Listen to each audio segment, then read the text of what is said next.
Ladies and gentlemen, another great night in the NBA. I am joined today by Fred. We're back for the X Factor Daily NBA show. Like always, don't forget to like, comment, subscribe. Everyday coverage of the NBA. Especially last night. There's a lot of high scoring games, a lot of big performances. So be sure to stay tuned in. We got a lot of stuff coming your way. Fred, we'll head to Brooklyn where the Nets defeated the Trailblazers 111 to 97. Um, for the Trailblazers, they actually played pretty well. Jeremy Grant had 29, 4 and 5. Yusuf Nurkic had 17 and 14. Anthony Simons with 15. Justice Winslow with 14. But that's about where it ends off. No Damian Lillard last night. I'm hoping Dame just gets back and can consistently play on a regular basis because right now Jeremy Grant is balling for this Trailblazers team, and I want to see them in full effect. But the story of the game is Seth Curry for the Nets off the bench, 29 points, 7 to 10 from three, 11 to 15 from the field. KD had 31, 5 and 5. Kyrie Irving had 22, 5 and 6, and Ben Simmons with 2 points, but had 12 rebounds and 8 assists with 3 steals. Fred, this is, I think, what a lot of people were expecting with this Nets team. What do you see when they have their full roster like this that makes them so good? It's just that they got to stay healthy. One and two, the consistency is what's key for me because you have nights where Ben Simmons, like the other night, it was super aggressive and did well, and and then like last night he went 2-12-8, but they still won.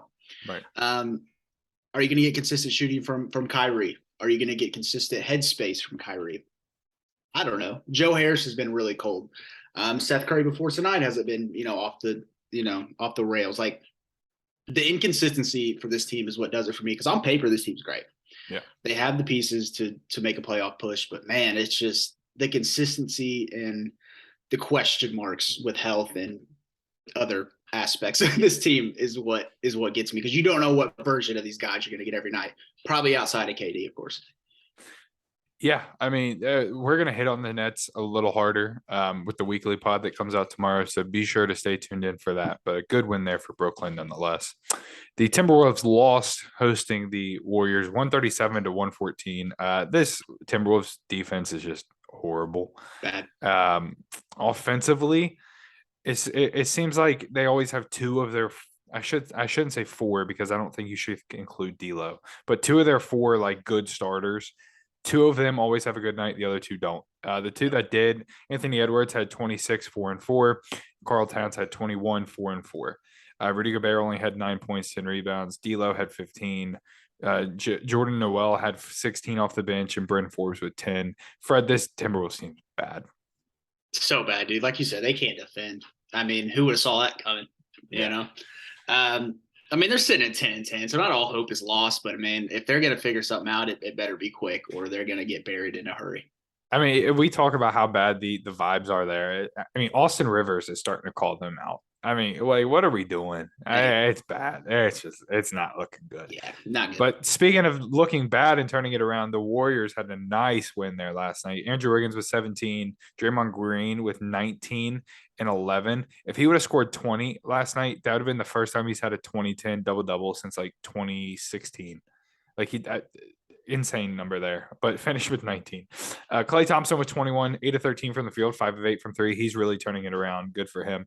Steph Curry had 25, 11, and 8. Jordan Poole with 24 off the bench, and Dante DiVincenzo with 14. There was some chicanery off the bench at the end of this game. I don't know if you saw it or not with Draymond and Steph and whatnot, but a good win there for the Warriors. They have a winning record now. They're 11 and 10, and I feel like the vibes are up from here, Fred. Yeah, it looks like they're starting to figure it out. I think Dante DiVincenzo is a big piece off the bench. Hasn't been great this year. I know he's been beat up, but he's a guy who proved that he can be a really nice bench piece for a team. And a team who's looking for bench scoring outside Jordan Poole, I think he can be huge. And even Jonathan Kuminga going 7 and 6 quietly off the bench. I think whatever can get his confidence up will be huge for them going forward. Yeah, that's another team that we will hit on more when it comes to the weekly podcast. So like I said, be sure to stay tuned in. Fred, the stat of the night, maybe the stat of the month. Ivica Zubac had 31 points and 29 rebounds last night Random for the Clippers as they come out on top 114 to 110 or 100 rather over the Indiana Pacers. Zubac, unreal, Fred. 14 and 17 from the field, 3 of 3 from the free throw line. Just insane numbers. We'll never see something like that out of him again, I don't think, ever. And he wasn't just getting Russell Westbrook rebounds. He was getting he had 12 offensive rebounds. Yeah, Dude was crashing, dude. I don't know what got into him last night, but dude, tough. Like if you would have told me Kawhi and Paul George were out against the Pacers, I really would have probably swung the Pacers way. Like for sure. I might have even picked them yesterday for the Daily Show. I don't remember. Yeah. But I mean, unreal numbers. And I mean, good game all around for all of them. Marcus Morris Sr. with 13, Terrence Mann with 14, 7 and 5. I really like what he's bringing for this team. Yep. John Wall with 10 and 8 off the bench, Norm Powell with 19, and Moses Brown with 10 off the bench. Just an overall really solid game. This is what you want to see from this Clippers team. Why everybody had them so high early on was guys being able to score. I mean, obviously count out Zubac. Like you look at a guy with 14, 13, 19, 10, and 10. Like that's what you expected. And especially with those two stars, whenever they both come back, I really like it. I'm just hoping they can stay consistent with it in the end. Yeah, they share the ball really well. I mean, everybody who played had an assist, like multiple guys with 5+ assists. Like they seem to share the ball well, and team cohesion is huge. And then you're missing your two stars. I mean, come on, man. This Clippers team should be the best team in the league, in my opinion. Tyrese Halliburton is leading the league in assists. He had 11 last night, 15 and 11 for him. A great game there. Jalen Smith had 23. He played really well. Miles Turner played for the Pacers. I think when you would look at like a Zubac line like that, you would think, oh, he just ate up whoever their next guy up was. Nope. Miles Turner played. Him out. 9 points, 5 rebounds. Buddy Hield had 10 points. TJ McConnell, who I do think could be an interesting trade piece because I really do think he could be an asset to a really good team. He had 14 and 5 with 2 steals off the bench. Yeah, he's such a good defender. A good win there for the Clippers. They sit at 12 and 9 now. The Atlanta Hawks lost to the Miami Heat 106-98. If I'm not mistaken, Atlanta had a good lead early on in this game and blew it. Vibes are bad in Atlanta, if you ask me. I don't like what I've been seeing, especially when they disrespect the Rockets like they did a couple nights ago and then lose to the Rockets. Trae Young, 22 and 14. He shot 4 of 16 from the field, 1 of 8 from 3. What's new? He shot 13 of 13 from the free throw line. I think this is prime example of Trae Young just, I don't want to say flops, but exaggerates a whole lot to get to the free throw line to keep his numbers up. That's it. 40% from the field, 30 from the 3. I don't know if he really contributes to winning basketball. And I know everybody's going to throw in the run they had a couple years ago, but it's like, if you're hanging on to that from 2-3 years ago, that's not good. DeJounte Murray with 13. John Collins had 23 and 14. I really like that out of him, potentially getting his stock up because I do think he's out of there. Yeah, me too. Bam Adebayo for the Heat, though, he's really rolling. He had 32 and 8. Tyler Hero with a triple-double, 11, 11, and 10. And Caleb Martin with 20 for this Heat team. No Jimmy Butler again last night, but not a problem. They pick up the victory there. A good win there for the Miami Heat. The Boston Celtics beat the Washington Wizards 130-121. Fred, this I really thought this could either be a really good game or it was going to be a blowout, and it was like a mixture of both. Like the Celtics team was up big for the longest time. I honestly tuned out once they got like a 15-point lead. I'm glad that the Wizards were able to make a game of it. Jaylen Brown, Fred, your man, 36 and doesn't need 5. Tatum. Telling you. Every time he's played without Tatum, he's put up really good numbers. I will say that. But yeah, no Jason Tatum last night. Jaylen Brown able to lead the way. Al Horford with 14. Derek White with 15. He's been really productive for them. Marcus Smart with 14, 4 and 7. Malcolm Brogdon with 17 and 6. Sam Hauser with 14. Luke Cornett with 12. Fred, that's just the best team in basketball doing what they do best, sharing the sugar, getting guys going. Great game there for them.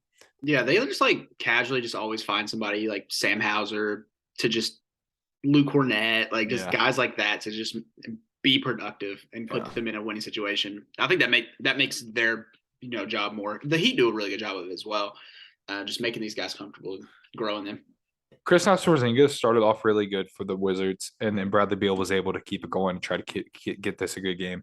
Porzingis finished with 21, shot 7 of 11 from the field. Bradley Beal finished with 35 and 4. He had a good game there, obviously. And Monty Morris was 16 off the bench. This is just a Wizards team that they can hang around with the good teams, but when it comes down to it, they're not going to get the job done. There's not much I could say about this Wizards team. I don't know about you. Yeah, I think it's cool watching Kristaps play well this year.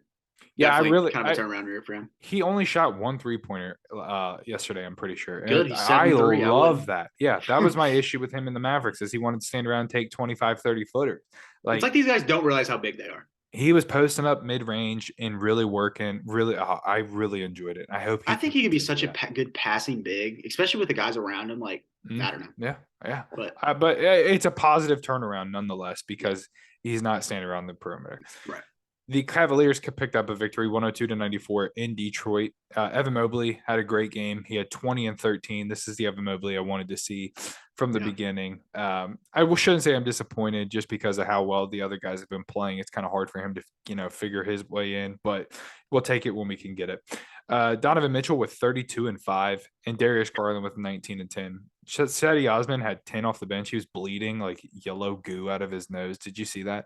No, he got hit. He got hit in the nose, and he fell to the ground. It was like yellow goo, like falling out. And everybody's like, "Why is he bleeding yellow?" I was like, "Dude, I think that's just a ton of mucus." Just I mean, sick. Dude. Get him to the hospital. Yeah, man's got the flu. And for this Pistons team, still no Cade Cunningham. Killian Hayes had 16 and 8. He's really playing solid for them now. I mean, he's playing solid. Yeah, that too. Saddiq Bey with 15 and 5. He's a guy that his name's been in a lot of trade rumors. I'm interested to see what happens. And Marvin Bagley, 19 and 10 for him with 3 steals and 1 block. Maybe a career renaissance for him here in Detroit. Maybe he can finally carve out a role as like a solid NBA player because he's kind of disappointed. Yeah. But, nonetheless, it's a young Pistons team. Alec Burks had another great game with 17 off the bench. Just casually, dude, 6th man of the year. I think he should be in the top 5 at least. He's averaged 17 off the bench. Granted, he hasn't played every game, but 17 off the bench, bro. Yeah. Why is Alec Burks casually good every year? Yeah, I know. It's insane. 127-123 was the score in New York as the Grizzlies come out on top. Ja Morant. Unreal stuff. 27, 10, and 14. Just a human highlight reel, Fred. Highlight reel. Unreal. Yeah. I really love it. I don't know about you. Wow. Yeah, I think we could probably say it's Ja, Luka, Giannis, those guys going forward for MVP talks every year for the next 10 years. Yeah. Steven Adams chipped in with 16 and 10. Great game there. Jaren Jackson Jr. 21 and 5. And Dylan Brooks with 23, 5, and 4. Nobody really contributed off the bench. Santi Aldama had 7. Brandon Clark had 9. But when Ja Morant's putting up a 27 triple-double, you don't need much else. Yeah, and they seem to enjoy playing with each other. It seems like a very, great fit group. No Desmond Bane, of course, because of his injury. But once he gets back, man, he was playing at all-star level. I mean, they're a team, though, that I do think I would love to see them go after a veteran bench piece that could actually play for them because they get so sprung up and playing fast. Even a guy like Alec Burks' teammate Bogdanovich, you think that? Well, we'll talk about it more, but I just love the idea of a veteran coming in and providing reliable bucket getting potential. But I think people really, because back in the day, I mean, that's all your bench was veteran guys leading these young guys. Now you see all these young teams with no veterans, and it's they don't realize how key that is for the development of these guys. So I would love to see that as well. Yeah. For the Knicks, RJ Barrett finally had a better game. He shot 9 of 17, had 22 points. Julius Randle with 14, 10, and 9. Yeah. Mitchell Robinson with 16 and 7. And Jalen Brunson with 35 and 9. Fred, I'm tired of wasting my breath on this Knicks team. I don't know about you. Yeah, they're just terrible. Plain and simple. Yeah. There's nothing more you can add to it. No, I mean, they just don't know how to build a team. It's fine. Shake Milton for the Philadelphia 76ers has stepped into this starting lineup and been really, really solid. He had 29, 5, and 7 to give them a 30-point victory over the Orlando Magic. Obviously, the Magic are bad, but to win by 30 points without a superstar with your bench unit, basically. Daniel House had 19 off the bench. Paul Reed with 12 and 13 off the bench. Korkmaz with 17 off the bench. Tobias Harris with 25. D'Anthony Melton with 11, 3, 2, and 3 steals. Great guy. I love this for the 76ers. Now let's get it going when all your guys are back. You know what I mean? So we'll see. There's not much to add to this game. Paulo had 18. Franz Wagner was 17. Mo Wagner with 12, RJ Hinton with 11, Caleb Houston with 12. Okay. Just about a team with no veteran presence. Yeah, literally none at all. And this is the last game of the night, Fred. And I'm going to save the Dallas talk for the weekly pod. So be sure to stay tuned in. Luka Doncic, 27, 5, and 12. Spencer Dinwiddie, 22. Dorian Finney-Smith, 13. Christian Wood, 21 and 7. As they lost 115 to 124 to the Milwaukee Bucks. Giannis had 30, 11, and 4. Brook Lopez with 13 and 4. Javon Carter with 14 and 6. Drew Holiday with 16 and 6. Bobby Portis off the bench, 15 and 10. But the game highlight there for the Bucks is Grayson Allen had 25 and 5 shots, 8 of 10, 7 of 8 from 3. He shot 7 of 7 in the first half, Fred. First half. And then, every time I hear that name, it's like regurgitation comes out. No, he played well. Good for him. Yeah, I think this Bucks team might be the deepest team in the NBA. I think the Celtics kind of make a run for it, but I really like this Bucks team. They're the second or third best team in the league right now. Dude, could we talk about Bobby Portis for 6 man? I know he's not averaging the points, but dude, his value he brings to his team is unreal. Yeah, he's not going to put up the stats as a guy like Jordan Poole will, or freaking, like Bones Highland. But he's averaging a double-double coming off the bench. Yeah, I agree. Maybe he started a couple games. That's a fun video idea. Maybe do like a 6 minute. We'd like break down top 5 candidates in each award. That's kind of my favorite award, dude. I would love to do that video. Yeah, I like guys coming off the bench, dude. It's a role people need to learn how to buy into because you get paid a lot of money to come off the bench these days. Duncan Robinson. But yeah, that's all the games from last night. We got a busy night here tonight, so we'll hop right into it. 7 o'clock, the 76ers host the Hawks. Fred, who are you taking? I'm going to take Atlanta. Just 76ers, I think, played well last night without their stars, but I don't know if they can keep it up again. I'm going to go Hawks. Need to get a much need to win. DeJounte just need to take over, man. Forget Trae Young. Yeah, I'm with you. I'm taking the Hawks. The Wizards hosted Timberwolves at 7 o'clock. I'm going to go with the Wizards. I think Bradley Beal had a good game last night. I think Kristaps is playing really well. It could be interesting to see how he goes up against both those big men. But nonetheless, this Timberwolves team's defense is just bad. Yeah, I think Bradley Beal has a big night, and I'm also going to take the Wizards. 7:30, the Celtics host the Hornets. No comment. Celtics. The Celtics. Yeah. The Nets host the Magic at 7:30. I do think the Magic could make this interesting. I feel like they could do that any night just because how weird they are. But nonetheless, I'm going to go with the Nets with the win. No disagreements yet. Give me the Nets. The Raptors host the Cavaliers. I'm actually going to go with the Raptors here at home. I really want to go with the Cavaliers, but I like this Raptors team. Yeah, I think it's going to be a defensive game, especially, the Raptors are really good at defense. So OG Anunoby's been incredible this year. But I'm going to go with the Cavs. I think Donovan Mitchell plays well. Evan Mobley builds off last night, keeps it going. The Pelicans host the Thunder at 8 o'clock. I'm going to go with the Thunder, and I'm going to go with a big game from SGA. A big game from SGA. Mm-hmm. Who would have thought? Yeah, I know, right? Give me the Pelicans. 9 o'clock, the Nuggets host the Rockets. I'm going to go with the Rockets. You're nuts. I think this Nuggets team's defense is really bad, especially when Jokic comes off the floor. And I think this Rockets team could have an explosive night. So give me the Rockets. Give me Denver. I think they outscore them. I think it's a track meet. Yeah, it's very true, too. The Jazz host the Bulls. I'm going to go with the Jazz. Both teams are kind of sliding downward right now, but I do like this Jazz team at home. You like Jazz? I don't here. I go with Chicago. The Kings host the Suns at 10 o'clock. I'm going to go with the Kings to light that beam at home. Give me the Kings. You can light that beam up. Dude, give me DeAndre Ayton. You can take that beam and shove it. DeAndre Ayton and the Suns. He's been playing well. Good to see it. And the last game of the night, 10:30, the Lakers host the Pacers. Benedict Mathurin a while ago said he thinks nobody, he's never going to admit, I'm paraphrasing, nobody's going to better than him. Even LeBron's going to have to prove it. So I think that could be something to watch. I like that, though. Give me the Pacers. I expect a big night shooting the ball. So I'll take the Pacers. Yeah, I'm also going to go Indiana. I think Tyrese Halliburton has 20 assists. Oh, that'd be great to watch. That'd be so beautiful. He's close every night, it seems. But yeah, that's all the games from last night and for today. Be sure to stay tuned in. We got the weekly pod coming out tomorrow, as well as the daily show every single day. A lot of stuff coming your way, so be sure to stay tuned in. We will see you all tomorrow.